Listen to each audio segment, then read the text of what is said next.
kasih pemirsa, Anda masih bersama kami, Bang Saur. Kita akan mencoba mencari tahu sebetulnya bagaimana kita bisa hijrah menuju kebaikan. Kita sudah tersambung lewat saluran telepon dengan cendekiawan Muslim, Profesor Azumardi Azra. Prof. Azra, selamat pagi. Selamat pagi, Mas Saur.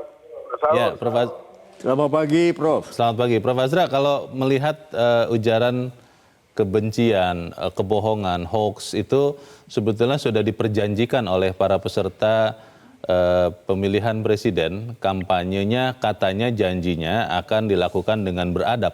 Tetapi ternyata sampai sekarang masih saja beredar ujaran kebencian itu, hoax. Kemudian juga satu hal yang disoroti juga adalah penyebaran pesimisme.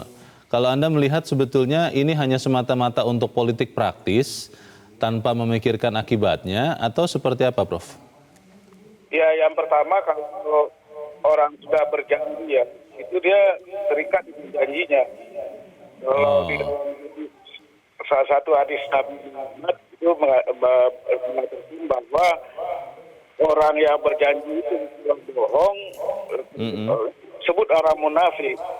Jahat dan artinya kalau ngomong terus bohong gitu.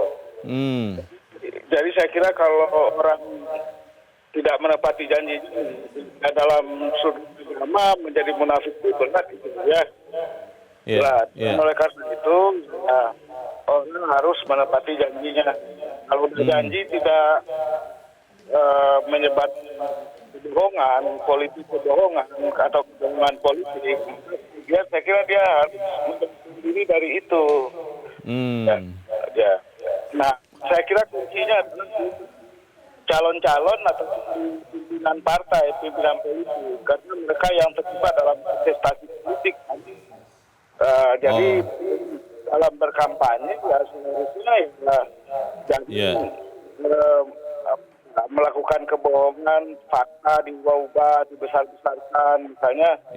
Karena ini eksesnya banyak sekali. Misalnya kemarin kan Pak Jokowi mengecek harga di pasar, ya kan? Itu ada calon yang mengatakan harga-harga terus naik. Betul. Sehingga kemudian para pedagang itu jadi marah, dia demo karena mereka bilang kalau disebut harga naik terus, akhirnya orang nggak pergi ke pasar tradisional, mereka pergi ke supermarket. Nah, jadi ini perubahan, ya kan?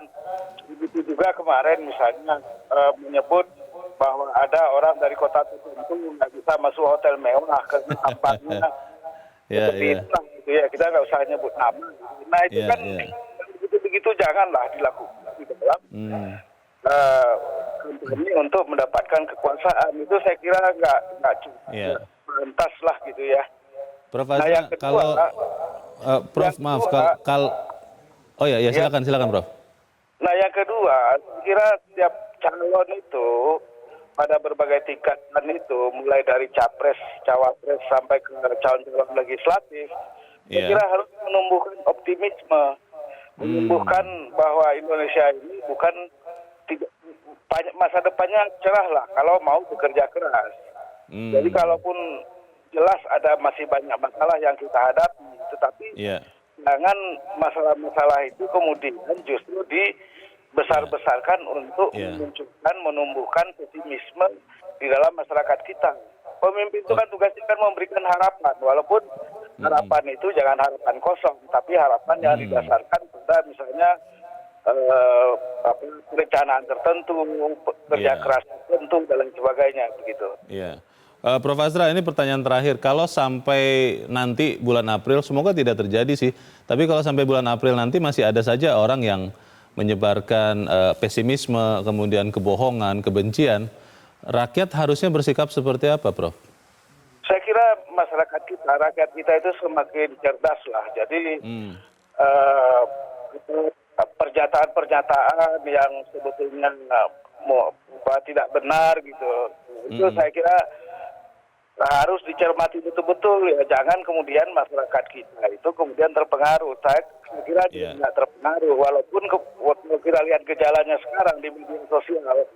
Di media sosial itu saya kira sudah berkurang itu beredar atau orang memviralkan berita-berita bohong. Saya lihat gejalanya seperti itu, walaupun masih ada. Tapi kemudian orang lebih cenderung mendelete-nya, membuangnya, tidak lebih mengedarkannya, walaupun masih ada gitu. Jadi saya Baik. kira tingkat kewaspadaan dan ketahanan masyarakat kita itu juga semakin kuat karena kebohongan itu bukan sekali dua kali dilakukan terus menerus sehingga kemudian masyarakat juga memperkuat ketahanan diri mereka gitu. Baik.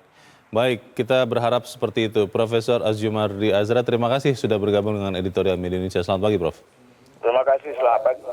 Ya, rakyat sudah cerdas kalau menurut Prof. Azra, Bang Saur. Dan kalau kita melihat ini harusnya kemudian pihak-pihak yang menyebarkan pesimisme ya berhentilah. Karena kan dari awal kita juga sudah berharap bahwa pemilihan umum, entah itu legislatif, itu presiden, itu menimbulkan kegembiraan karena pesta katanya, menimbulkan optimisme dan kemudian tetap menyatukan bangsa ini. Tapi kenyataannya kan masih ada. Bagaimana, Bang?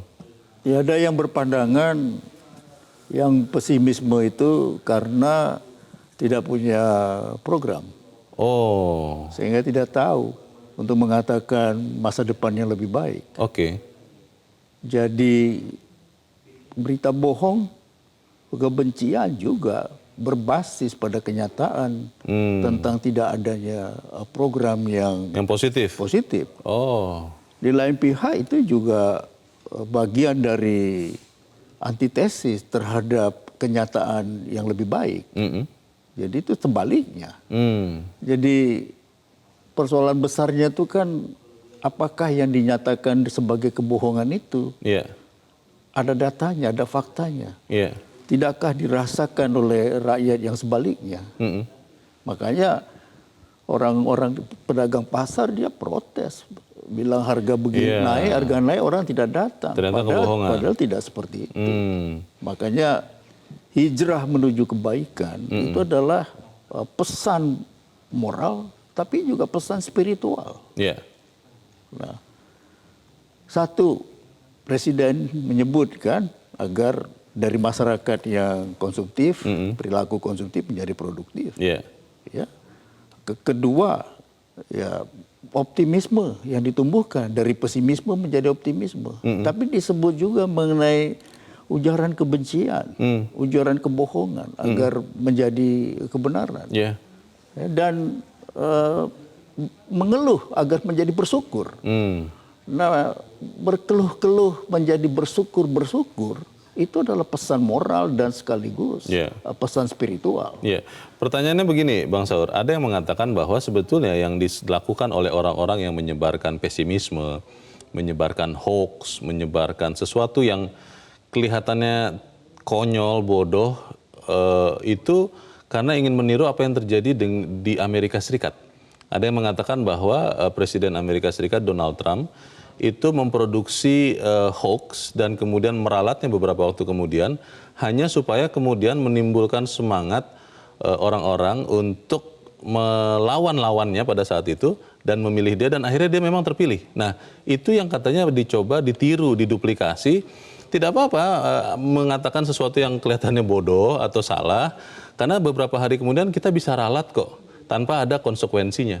Itu betul atau tidak? Ya, sekarang kita tanya saja waktu rakyat Amerika itu apakah tidak menyesal dengan seorang figur yang membuat banyak perkara di dunia. Ya kan sekarang kembali aja. Makanya persoalan serius sekarang kan midterm election di Amerika sekarang. Mari kita lihat. Pemilu sela itu ya? Iya. Mari kita lihat kan apakah ini koreksi terhadap Republik. Iya. Tidakkah ini adalah kebangkitan kembali Demokrat? Mari kita lihat.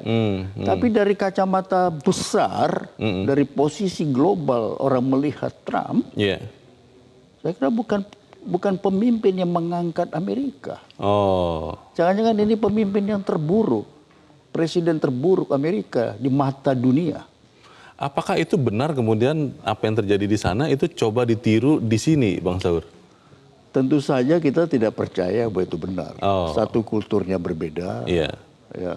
Yang kedua, kita percaya bahwa masyarakat kita tuh belajar juga dari kenyataan yang terjadi terhadap Trump. Semuanya melek juga. Ya, semua melek juga. Dan kita kan terus menyuarakan